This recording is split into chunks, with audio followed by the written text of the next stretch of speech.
Antes de eu dar o título da mensagem, é uma mensagem bem curta, rápida, bem tranquila, mas depois eu vou primeiro ler o texto e depois eu passo o título da mensagem. A palavra de Deus fala em Mateus 10, 17 a 22. Mateus 10, 17 a 22, o seguinte.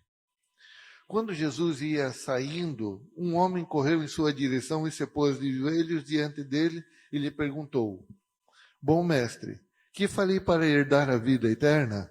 Respondeu-lhe Jesus: Por que me chama bom? Ninguém é bom a não ser um que é Deus. Você conhece os mandamentos: não matarás, não adulterarás, não furtarás, não darás falso testemunho, não enganarás ninguém. Honra teu pai e tua mãe. E ele declarou: Mestre, tudo isso tenho obedecido desde a minha adolescência. Jesus olhou para ele e o amou. Falta uma coisa para você, disse ele. Vá, venda tudo o que você possui e dê o dinheiro aos pobres e você terá um tesouro no céu. Depois venha e siga-me. Diante disto, ele ficou abatido e afastou-se triste porque tinha muitas riquezas. Então, o texto começa da seguinte forma, em Mateus 10, 17. Quando Jesus ia saindo, um homem correu em direção e se pôs de joelhos diante dele e lhe perguntou: Bom mestre, que farei para herdar a vida eterna? Então, o título da mensagem é: Não faça, creia. Esse é o detalhe. Ele chega para Jesus e fala: Não é não faça creia, é não faça, vírgula, creia. É que você não, parece que não é para não crer. Não é, não faça, creia. Então, quando esse rapaz chega diante de Jesus, ele chega com um prato pronto para que Jesus apenas mastigasse. Chega, ó, eu sou bom, eu sou perfeito, em outras palavras, eu sou o cara. Então, o que eu preciso mais fazer para herdar a vida eterna? Aí Jesus olha para ele e falou: Bom, trabalhando com o texto, Jesus poderia dizer assim: olha, na realidade, precisar fazer, você não precisa. Mas já que você quer fazer, já que você acha que precisa fazer alguma coisa, então obedeça os mandamentos. Só que daí ele chega e diz assim: mas isso eu já faço desde adolescente, isso daí é fichinha, é tranquilo para mim. Isso eu já faço, isso eu já obedeço, isso para mim é tranquilo. Então, quando ele chega para Jesus, ele já chega com o prato pronto. Que mais? É como se fosse assim: além disso que eu já tenho feito, o que mais eu preciso fazer? Aí Jesus fala para ele, fala alguns mandamentos: não matarás, não adulterarás, não furtarás, não darás falso testemunho, não enganarás ninguém, honra teu pai e tua mãe. E ele declarou: mestre, tudo isso eu já tenho feito. Aí Jesus falou: então, tá bom, parabéns. Parabéns, quer uma medalha por tudo isso? Então, parabéns pelo que você faz. Mas, então faz o seguinte, pega tudo isso que você tem, vende aos pobres, dá o dinheiro aos pobres e me segue. Quando Jesus fala para ele cumprir os mandamentos, ele falou que já cumpria, aquilo ali ele já fazia. Mas o primeiro mandamento, que tem a primeira lei, que tem honra a Deus sobre todas as coisas. Honra a Deus sobre todas as coisas. Para quem cumpria todos, tinha que começar pelo primeiro. Honrar a Deus. O que era honrar a Deus? Quando que eu honro a Deus? Quando eu creio que Ele é quem Ele disse que é. Que eu confio nele, que aquilo que ele falou para mim é verdade, e eu tomo posse e eu caminho em cima daquilo. Isso é honra. E ele achou, e esse rapaz achou que era por aquilo que ele fazia. Perdão. Ele achou que era por aquilo que ele fazia. Ele tinha desde criança, desde adolescente, ele já cumpria a lei, ele já tinha aprendido a lei, ele fazia, e muitas vezes nós chegamos diante de Deus dessa forma. Assim como eu tenho, não sei quantos aqui, nasceram em lar cristão, dizem que nasceu na igreja, se bem que igreja não é berçário, não é maternidade, então, mas desde criança está na igreja. E por caminhar na igreja, muitas vezes achamos que já sabemos tudo, já temos bagagem, está tudo certo, já podemos ir para o céu. Já podemos chegar diante de Deus, olha, já fiz tudo isso, sou líder desde pequeno, eu faço isso, faço aquilo desde pequeno, então agora eu já tenho o ingresso garantido. Eu apresento para Deus, eu chego com o prato pronto para Deus e assim, está aqui, ó, já está tudo feito. O que mais eu preciso fazer? Aí Jesus olha para ele e fala assim, bom, já que você já faz tudo, então vamos ver pelo primeiro mandamento. Amar a Deus sobre todas as coisas e a teu próximo como a ti mesmo. Então, quando ele diz assim, vende tudo o que tem e dá aos pobres, ele ama a Deus. Por quê? Porque e Jesus diz assim, deixa tudo e segue-me. Então, a partir do momento que ele vendesse tudo, ele já não tinha mais nada, ele daria tudo para os pobres e a dependência seria total de Deus. Mas aí a coisa pegou. Então, o primeiro ponto que eu quero conversar é, vida eterna não é por mérito. Não é da forma que eu chego, não é porque eu mereço, porque eu faço isso, eu faço aquilo, ou eu deixo de fazer isso, ou deixo de fazer aquilo, ou desde pequeno eu sou assim, desde pequeno eu faço assim, desde pequeno eu sou bonzinho, desde pequeno eu... Não. Porque eu venho na igreja porque eu faço isso, não é nada disso. Eu não faço para ser, eu faço porque eu sou, é diferente. É isso que Jesus estava querendo mostrar para ele. Você faz tudo isso para herdar a vida eterna. Então vou te dizer uma coisa, você herda a vida eterna e você faz tudo isso. Muitas vezes nós queremos chegar com o prato pronto, mas não. Primeiro, eu preciso ser para depois fazer, não eu fazer para tentar ser. Para tentar uma recompensa, para tentar justificar alguma coisa, para que Deus olhe para mim e veja que eu mereça a vida eterna, para que eu mereça o amor dele, para que eu mereça o olhar dele, para que eu mereça a atenção dele. Por isso que muitas vezes nos decepcionamos com Deus, porque Deus não age dessa forma. Para Deus o que conta é aquilo que Jesus Cristo fez. Jesus Cristo fez tudo por nós. Então, eu não preciso fazer. Então, não é nos meus méritos, não é em cima daquilo, não é através daquilo que eu vou apresentar para Deus que eu vou conseguir alguma coisa com Ele. Não, eu vou fazer isso, que daí eu movo a mão de Deus, eu movo o coração de Deus, aí Deus vai agir em cima disso. Não, não é assim. Então, como eu falei, o primeiro ponto, vida eterna não é por mérito. Efésios 2, 8 a 10, diz assim, pois vocês são salvos pela graça, por meio da fé. Isto não vem de vocês e é dom de Deus. É um presente de Deus. A graça é um presente de Deus. E isso não vem de vocês. É dom de Deus, não vem por obras, para que ninguém se glorie. Porque somos criação de Deus, realizada em Cristo Jesus para fazermos boas obras. Presta bem atenção. primeiro lugar, ele está dizendo aqui, vocês são salvos pela graça. O que é graça? É favor imerecido. O que é favor imerecido? Eu não merecia, eu não teria como pagar, eu não teria o que fazer. Aí vem Jesus. Jesus não é uma graça, então não é uma mensagem, não é uma palavra. Quer dizer, graça é uma palavra, porque a palavra é Jesus Cristo. Graça é uma pessoa.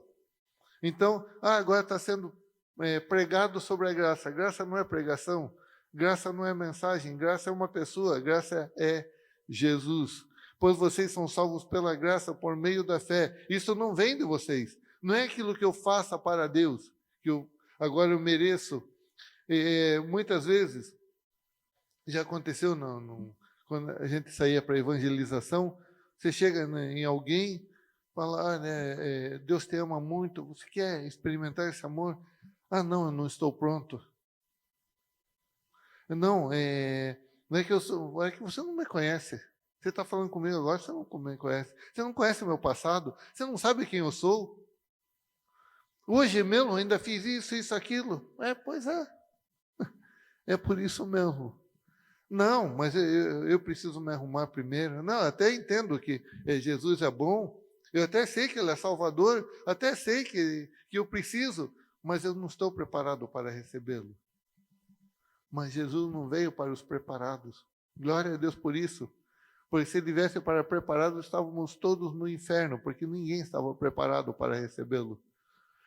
Mas é a graça, este favor imerecido que recebemos quando estávamos mortos em delitos e pecado, e por meio da fé, nós recebemos por meio da fé. Isso não vem de nós, não vem de vocês, não vem de uma atitude minha, não vem de uma atitude tua, não vem de um esforço meu, de uma preparação minha, de algo que eu possa fazer em relação a receber essa vida. Eu não tenho como, você não tem como. Mas é um dom de Deus, é um presente de Deus. É algo tremendo, é muito maior do que eu posso imaginar. É a prova do amor de Deus, a salvação, a vida eterna para mim e para você é um dom, é um presente de Deus, é um presente para quem não merecia receber um presente. Mas esse presente veio através de Jesus Cristo, e não por obras. Como falei, o jovem chega para Jesus e diz, olha, o que eu preciso fazer? Jesus, olha, se você apenas quisesse a vida eterna, tudo bem, mas você quer fazer para merecer. E muitas vezes achamos que por aquilo que fazemos, nós merecemos mais. Olha, já fiz isso, e olha, o que eu mereci, o que eu recebi até agora? Olha, ninguém valorizou aquilo que eu fiz. Eu fiz e me deram as costas. Não valorizaram. Olha, eu investi tempo, investi dinheiro. Eu tinha dias que eu ia, para ser aquele bem sentimental, eu ia pregar cheio de febre. Era só declarar saúde antes de vir pregar e tranquilo. Mas coloca um monte de coisa como se Deus precisasse ver alguma coisa em mim para que Ele pudesse agir. Mas graças a Deus, isso não funciona assim. Glória a Deus por isso que isso não funciona assim. Porque como que um imperfeito pode agradar alguém perfeito? Como que eu poderia me aperfeiçoar por conta própria? Onde que eu conseguiria recursos ou formas para eu poder agradar alguém que é perfeito, com a minha imperfeição? Chego, apresento para ele algo imperfeito diante de alguém perfeito e digo, olha, por causa dessa minha imperfeição eu mereço. Eu mereço a salvação, eu mereço que o Senhor olhe por mim, eu mereço que o Senhor abra as portas do céu, eu mereço que o Senhor faça isso. E muitas vezes a gente ainda escuta, né? Não, eu vou fazer isso, daí coloca Deus na parede, aí Ele tem que agir. Deus não tem que agir. Deus não age dessa forma. Deus não, a gente tem falado, Deus não reage às minhas ações. Eu e você que temos que reagir pelas ações de Jesus Cristo. Por causa das ações de Jesus Cristo, por tudo aquilo que Ele fez por nós na cruz do Calvário, eu reajo em relação a isso, eu amo, eu creio na palavra, e eu tomo posse da palavra, e eu mudo. Então, Romanos 11:6 diz assim, é quase uma repetição disso que eu li agora. E se é pela graça, se é pela graça, já não é mais pelas obras. Se fosse a graça, já não seria graça. Até eu fiz um trocadilho na semana passada e agora estou vendo que é na Bíblia. Romanos 11:6. Essa aqui eu escrevi durante essa semana. Eu falei na semana passada como trocadilho e agora apareceu na Bíblia, que acho que foi escrito essa semana, então. Romanos 11:6. E se é pela graça, já não é mais pelas obras. Se fosse a graça, já não seria graça. Porque se fosse pelas obras, não seria graça, porque graça é um favor imerecido. Então, a partir do momento que eu faço obra para receber a graça, eu estou pagando pela graça. Então, ela deixa de ser graça, ela não é de graça. Gostaram da tua? Agora só completei o trocadilho. Se é um favor imerecido, é porque eu não tenho como pagar. Se eu faço alguma coisa, eu estou pagando. Se eu acho que eu chego com a minha perfeição diante de Deus, então eu estou pagando pela graça, porque eu estou me apresentando, eu estou apresentando alguma coisa diante dele. Olha, por causa disso, agora eu mereço a vida eterna. Agora eu mereço que o Senhor faça isso. Agora eu mereço que o Senhor faça aquilo. Agora eu mereço que o Senhor não me castigue. Eu falo, mas eu não te castigo, não. A graça é tão tremenda que nem o castigo que nós merecíamos, aí é a misericórdia. A misericórdia de Deus é tão grande que o castigo que nós merecíamos, nós não recebemos. A misericórdia. E a graça é aquilo que nós não merecíamos, nós acabamos recebendo. Isso é tremendo, isso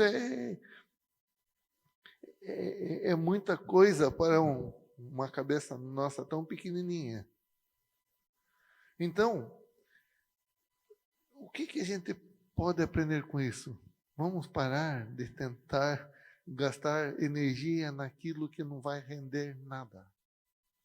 Vamos parar de gastar tempo naquilo que não vai funcionar em nada. Eu vou chegar diante de Deus e vou abrir meu coração e vou... Não. Eu vou chegar diante de Deus e vou declarar aquilo que Ele fala ao meu respeito. O que a Bíblia fala ao meu respeito? A Bíblia fala que eu sou mais que vencedor.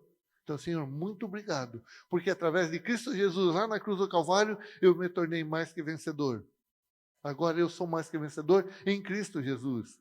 Senhor, muito obrigado, porque a Tua palavra diz que em Cristo eu posso todas as coisas. O versículo diz, posso todas as coisas em Cristo que me fortalece. Então não é nos meus braços. Eu não posso todas as coisas no meu braço, na minha sabedoria. A Bíblia diz para não sermos sábios aos nossos próprios olhos. A sabedoria vem de Deus. Então a capacidade vem dele, a unção vem dele, a graça vem dele. Então eu e você precisamos crer dessa forma. Precisamos experimentar isso. 1 Pedro 1:18-21 diz assim: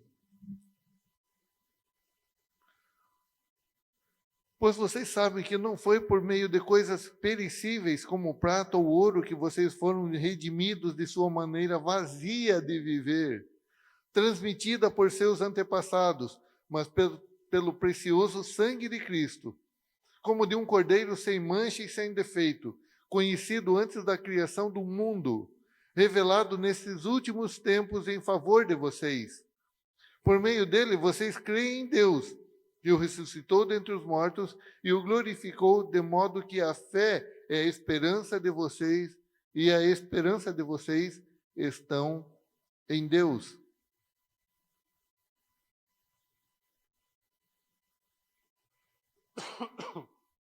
Então ele volta a repetir.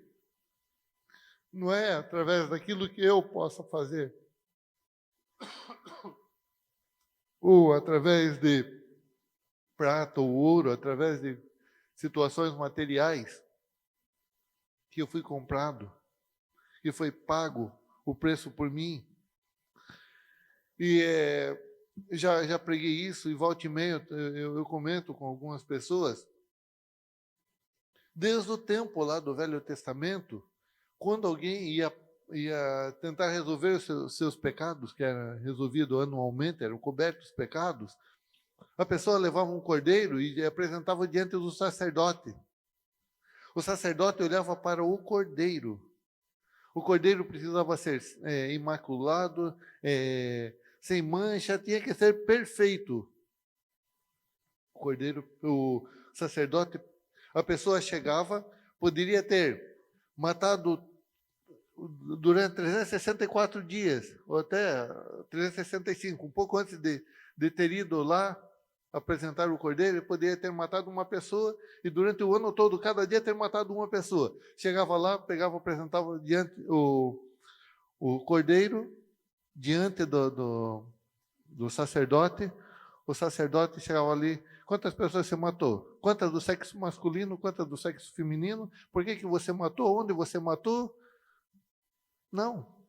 Ele pegava, olhava para o cordeiro, olhava, estava perfeito, imaculado, ele matava o cordeiro e o pecado daquela pessoa era coberto.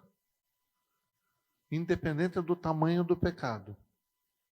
Por outro lado, podia chegar alguém que tinha acabado de cometer apenas uma mentirinha.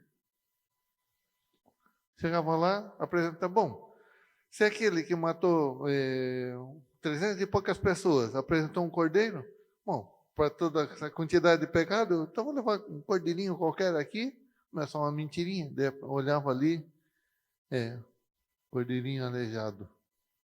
Sinto muito. Teus pecados continuam com você. Mas olha a diferença, ele olha a quantidade de pecados e olha a quantidade do meu pecado. Não, olha o cordeiro. Quando Cristo se manifestou por mim e por você como um cordeiro imaculado, Deus não perguntou para mim e para você que tipo de pecado eu e você tínhamos cometido. Ainda com um detalhe: eu e você não tínhamos nem nascido.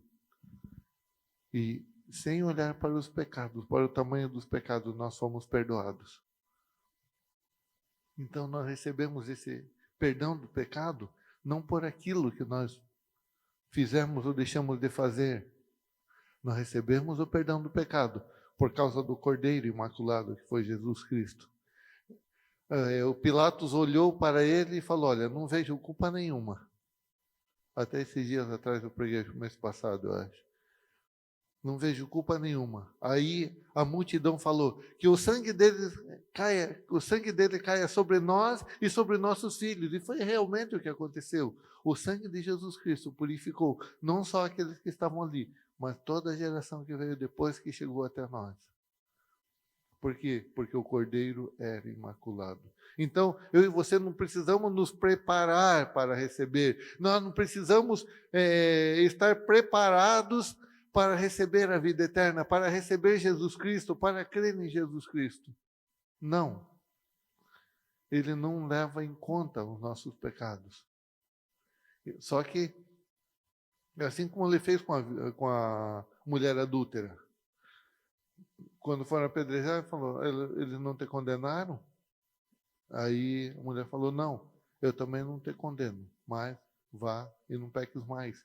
Então, a partir do momento que eu entendo essa prova de amor por mim, eu já não tenho mais razão para continuar fazendo aquilo que eu estava fazendo, porque o amor foi tão grande sobre a minha vida, que esse amor me constrange, faz com que eu não tenha mais essa vontade de continuar fazendo as mesmas coisas, porque foi um amor tão grande, quando eu não merecia, quando eu estava podre, quando eu estava morto, quando eu não tinha como pagar, esse amor veio sobre a minha vida, e esse sangue de Jesus Cristo me purificou de todo o pecado, que agora eu não tenho como agir de forma diferente.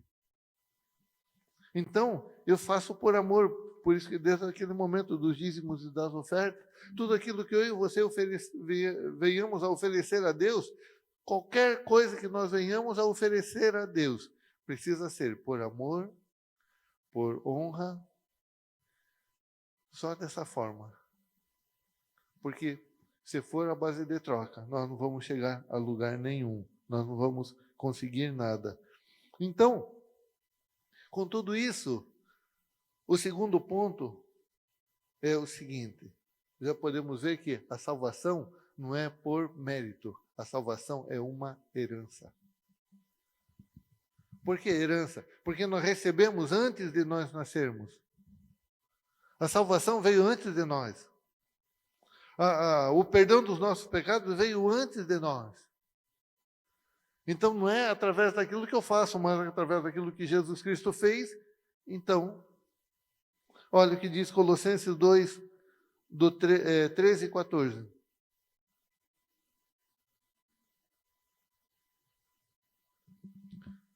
Olha, quando eu recebi e quando você recebeu. Quando vocês estavam mortos em pecados e na incircuncisão da sua carne, Deus os vivificou com Cristo. Ele nos perdoou todas as transgressões e cancelou a escrita de dívida que consistia em ordenanças e que nos era contrária. Ele a removeu pregando-a na cruz. E diz assim, né? Ele nos perdoou todas as transgressões. Ele não perdoa as maiores transgressões ou só as pequenininhas. Ele perdoou todas as transgressões. Quando que isso aconteceu? Quando eu e você estávamos mortos em delitos e pecados. Quando eu e você não poderíamos fazer nada, Ele nos perdoa e nos dá vida. Deus os vivificou com Cristo. Ele nos perdoou todas as transgressões, cancelou a escrita de dívida que nós tínhamos contra Ele mesmo. É interessante, a dívida era contra Deus. Deus viu que nós não tínhamos como pagar. Ele ofereceu a forma de pagamento para ser pago para Ele mesmo. É como se alguém tivesse uma dívida com você, alguém está devendo R$1.000 para você. Daí você vai lá cobrar dele, dessa pessoa. Aí você pega, dá R$1.000 para ela te devolver para você, para ela ficar sem dívida com você.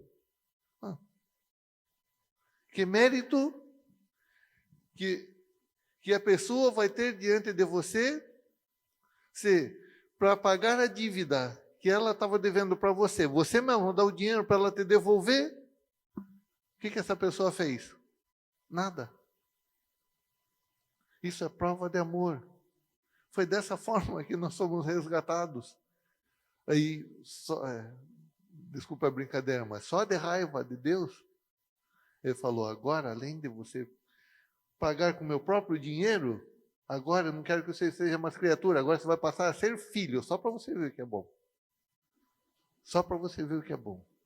Agora, além de você não ser mais escravo, agora, além de você não estar mais morto, eu te dei vida, e agora você tem direito a tudo que eu tenho.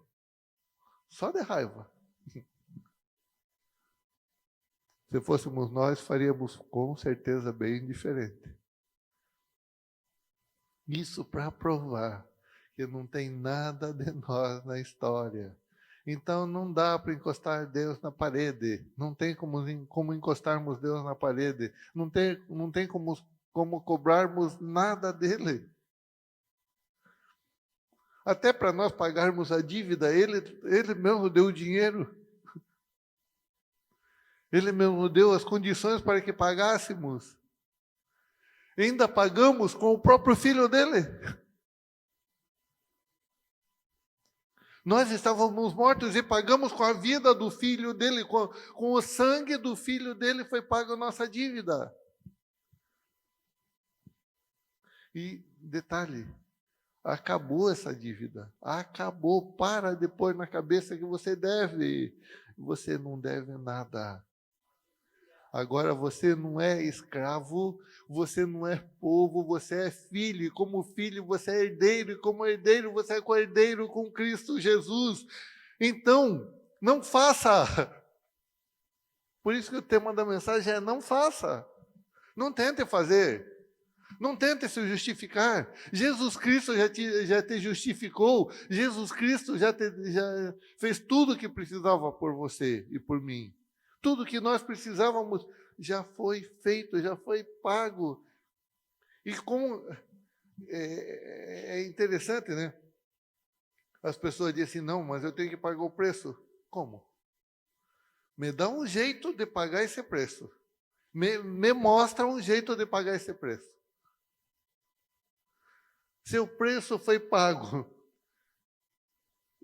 Vindo a forma de pagamento do próprio, de quem a gente devia, para quem a gente devia.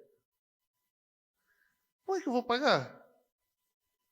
Como é que eu vou tentar? Não, agora eu tenho que fazer isso, eu tenho que sacrificar, eu tenho que... para. Perca tempo, não gaste tempo nisso, não invista tempo nisso. Não é nem investir, é gastar tempo, não. Não é nem gastar, é perder. Não é nem investir nem gastar, é perder mesmo. É jogar fora o tempo. Não faça isso. Vamos para frente, senão eu ia pular uma parte aqui. Não vou pular. João 3,36 diz assim: quem crê no Filho tem a vida eterna. Já quem rejeita o Filho não verá a vida, mas a ira de Deus permanece sobre ele. Aí vem a resposta para o rapaz lá. O que eu tenho que fazer para herdar a vida eterna? Jesus poderia apenas dizer para ele: crê em mim. Nas entrelinhas, Jesus falou, não sei se você percebeu, quando Jesus fala assim, deixa tudo que tem, vende tudo que tem, dá aos pobres e segue-me, quer dizer, creia que eu não vou te decepcionar. Creia que você vai andar comigo. Creia que comigo você vai ter tudo. Creia que eu te amo. Creia que se você caminhar comigo, nada vai tocar em você. Creia, apenas creia. E ele não entendeu. Sabe por que ele não entendeu? Porque ele tinha muito tesouro, ele tinha muita riqueza. E no domingo passado ainda falamos sobre isso. Onde está o teu tesouro? Aí está o teu coração. Não ajunteis tesouros onde a traça e a ferrugem consome. Ele não está falando, não ajunteis bens. Ele está falando, não ajunteis tesouros.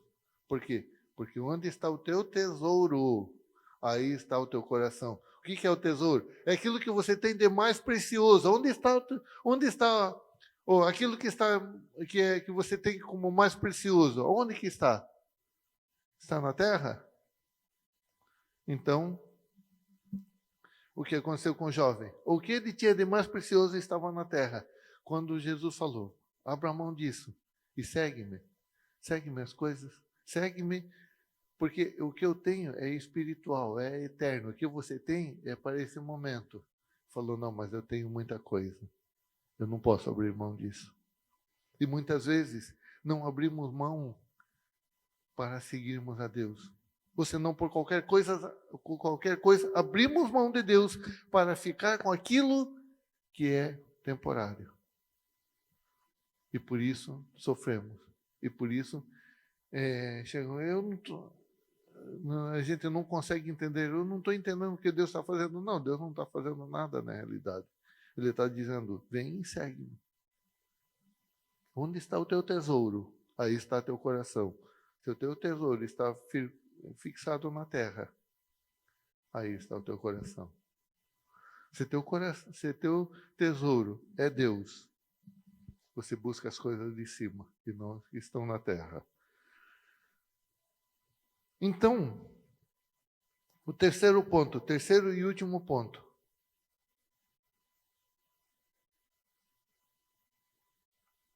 A vida eterna já é tua. Creia. Só. Já falamos que não é por mérito, ela é herança, essa herança já foi dada, mas tem coisa que fico injuriado. Sabe, quando a gente ouve, nesse sentido de tem que pagar preço, como que o diabo é astuto? Olha só. Ele é assim, o diabo ele é perdedor, ele sabe que ele já perdeu, mas ele quer levar muita gente com ele. Quando você entrega a tua vida para Jesus, assim mesmo ele ainda quer tirar alguma coisa. E daí entra a religiosidade e diz que tudo aquilo que você vai receber quando você for para o céu. Aí, ele põe isso na cabeça de muita gente, põe religiosidade na cabeça de muita gente, e daí quando você chegar lá diante de Deus, aí você vai ver aquele monte de coisa, fala, mas de quem que é tudo isso? Fala, é teu? Como? Eu não recebi? Claro, você não quis. Porque você queria usufruir aqui, mas aqui você vai usufruir do que agora? Aqui já é outro departamento agora. Olha só, Romanos 5,17. O que ele tenta fazer? Vou ler aqui. Esqueço de alguns detalhes. Eu muitas vezes esqueço. Diz assim: se pela transgressão de um só a morte reinou por meio dele, muito mais aqueles que recebem de Deus a imensa provisão da graça e a dádiva da justiça reinarão em vida por meio de um único homem, Jesus Cristo. A vida eterna começa aqui. O que eu faço para herdar a vida eterna? Creia que você já recebeu. Aí, a partir do momento que você crê, aí você começa a reinar aqui. Não é quando chegar lá no céu, quando passar o Rio Jordão, quando o porvir e não sei o que. Não, é agora. E se ele não pode tirar, se você crê que você é salvo, ele fala, bom, a salvação eu não posso mexer mais, então eu não vou deixar ele usufruir do que ele tem aqui. Então, pelo menos, vou barrar isso. E muitas vezes a religiosidade tem barrado isso. Não, mas eu tenho que sofrer mesmo. A vida aqui é isso mesmo. Tem que ser sofrida, eu tenho que pagar o preço, eu tenho que fazer isso para agradar a Deus, para que eu possa ter, porque eu quero a salvação, eu não quero nada dessa vida. Daí Jesus olha, mas eu te dei tudo que tinha aqui, você não quer? Os que recebem a abundância da graça e o dom da justiça reinarão em vida. Você não quer? Não, mas eu não, quem sou eu para ser igual a Jesus? Quem é você para ser igual a Jesus? Você é a imagem e semelhança de Deus. Só isso. Você é herdeiro de Deus e co-herdeiro com Cristo Jesus. Co-herdeiro é. Você está no mesmo nível de Cristo Jesus. Não, isso é heresia, então a Bíblia é herege. Se isso é heresia, a Bíblia é herege. E eu sei que não é. Eu não estou declarando que a Bíblia é herege. Estou juntando as palavras. Apenas creia que você já tem a vida eterna. Creia que Jesus Cristo já fez tudo para você. Creia que você já é mais que vencedor. Creia que Ele já te deu alegria completa. Creia que a verdadeira paz, a paz que excede todo entendimento, já está sobre a tua vida, já foi dada, já foi depositada, já foi entregue. É mais ou menos como esse copo d'água. Não vou dar, porque eu estou tomando. Mas é como se você chegasse assim e falasse, olha, está aqui, ó. Aí vocês estão morrendo de sede. Eu estou com o braço estendido. Aí ninguém vem pegar e morrem de sede. Mas Deus não deu. Não, Deus deu. Eu só não peguei. É isso que acontece. Deus já nos deu a vida, e vida em abundância foi dada. A salvação já foi dada. A saúde já foi dada. A alegria já foi dada. A paz já foi dada. Jesus já foi dado. Tudo que nós precisávamos precisamos para esta vida já foi dado. Para a vida eterna já foi dado. Então, não faça, creia. Não haja, tome posse. Não espere uma ação de Deus. Receba. Ele já deu. Ah, daí assim que eu fizer, eu vou receber. Não, você não vai receber. É só você pegar. Já está dado. Esse é o amor de Deus por mim e por você. Sabe por que muitas vezes não tomamos posse de tudo isso? Porque não sabemos quem nós somos. Comece a aprender, comece a mergulhar na palavra, comece a experimentar o que a Bíblia fala sobre você, sobre Deus, sobre Jesus Cristo, sobre a obra perfeita de Jesus Cristo, sobre a graça, que não é uma mensagem, mas é uma pessoa, sobre esse amor que não tem tamanho, o amor que excede, né, qualquer pensamento, que passa acima de tudo, que supera tudo. Esse é o amor de Deus por mim e por você. Amém? Você recebe essa palavra? Vamos ficar em pé?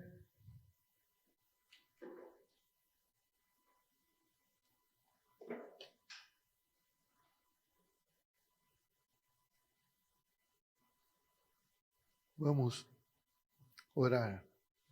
Paizinho, muito obrigado por essa palavra, porque ela não volta vazia, Pai. Eu creio, Senhor, e aqueles que estão nos acompanhando também receberam essa palavra, Pai. Eu declaro um tempo transformador nessas vidas. Todos aqueles que ouviram, essa palavra foi lançada, ela caiu como semente. E essa semente já está germinando, ela crescerá, ela frutificará, ela multiplicará para a honra e glória do teu nome, Pai. E tudo aquilo que tentar tirar, toda mentira, toda religiosidade, caia por terra em nome de Jesus. Eu declaro, Senhor, tempos maravilhosos, céus abertos sobre cada vida, Pai. Muito obrigado porque o Senhor faz muito mais abundantemente além daquilo que pedimos ou pensamos, segundo o poder que nós opera. Por isso nós te agradecemos em nome de Jesus. Amém. Continuem abençoados.